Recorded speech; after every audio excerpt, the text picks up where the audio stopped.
Let's bring in independent journalist Antony Loewenstein, who joins me now live from Sydney. Anthony, good to have you on the show. I want to start Thank off you. by asking how you think Western media has been covering the conflict over the past several weeks, but especially since the attack. Look, it's been really revealing as someone who's spent a lot of time in the last 15 years reporting on the war on terror around the world, whether it's in Afghanistan or Palestine. Much of the Western media views victims as either worthy or unworthy. Unworthy victims often are victims of our own Western crimes, whether it's in Israel against Palestine or the NATO forces or Western forces in Afghanistan. They're often not given much sympathy. Whereas if you look at often how Ukrainian victims are viewed, and to be clear, Russian aggression is completely unacceptable, it's illegal, and it needs to be condemned unequivocally. But the way that so much of Western media, when I say Western media, I'm talking often about the US, the UK, people can find very easily online lots of clips from Western corporate journalists who are in Ukraine or near Ukraine, talking about a greater sympathy or understanding for Ukrainian civilians who are facing Russian aggression. But let's not forget, that sympathy is because Russia is seen as an enemy of the West. Whereas if you see Afghan civilians after, for example, the fall of the Afghan government last year, yes, we do see coverage in the Western media about Afghanistan, but it's nothing like it is in relation to Ukraine. I think there's a reason for that. Obviously, Russia is attacking a European nation and it deserves to be condemned.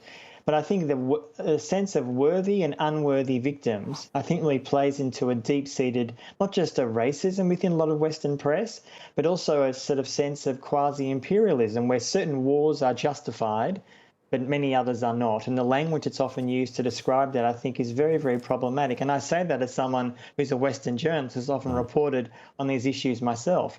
I mean, Anthony, I want to sort of go back to when you were actually answering. It made me think about the manufactured border crisis in Belarus when we saw hundreds of Afghans and Syrians trying to be to push across the border into the European Union.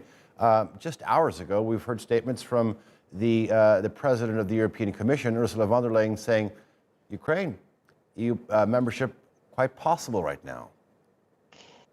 Goes back to the same point, doesn't it? Worthy and unworthy victims. And let's be clear that in the last 5 years or so, the EU has spent and continues to spend insane amounts of money to militarise their borders, to keep out mostly brown, black and Muslim refugees. That's the simple reality. And yes, there are still refugees who are landing on European shores, but far, far less than the past. Whereas now we see some of Europe welcoming Ukrainian refugees. Now, I have no issue with that whatsoever.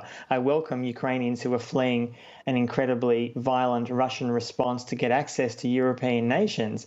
But the difference is, again, why isn't a Syrian or an Afghan or an Iraqi or an African a worthy person to get access to Europe? And the EU is spending huge amounts of money, not just on militarising their borders, they're using Israeli drones to monitor the Mediterranean. The EU is allowing huge numbers of refugees to drown in the Mediterranean.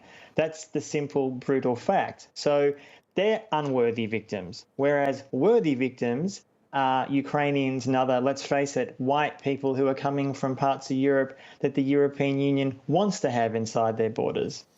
Anthony, so we've talked about sort of coverage, how it sort of differs in Western media. We've talked about the migrant situation, the refugee situation, but I also want to talk to you about some of the support rallies that we've seen in many countries around the world. Many media outlets are playing out these images of groups holding support rallies for Ukraine. This is a little bit different in nature, too. Very, very different. Again, there's every reason and right for people to support the Ukrainian people. And you've seen, as viewers will be aware, a number of those protests, in fact, inside Russia itself, which is obviously incredibly risky, a nation that doesn't tolerate dissent really at all.